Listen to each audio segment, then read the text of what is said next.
Hello, my name is H.J. Dunmore, and I'm an instructor of digital media at Loyola University, Maryland, in Baltimore, USA. I'll be your course tutor, and in this course, what we're going to do is we're going to focus on editing digital images inside of Adobe Photoshop. Now, this is something I'm really excited about as I'm a longtime user of the software, so I'll share some of my tips and tricks, different things that allow you to really enhance your images and really utilize a lot of the power that's inside of the software. Now, here's an example of what we'll be working with.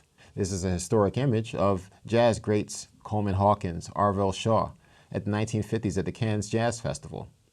The image here is an image of me playing electronic saxophone. So the image is somewhat of a compare and contrast between the past and the future, and what I'm going to do is superimpose that image of me playing into that image that exists there of the historic event. Now you can see the before, and here's the after. So I thank you all for joining this course and looking forward to getting started.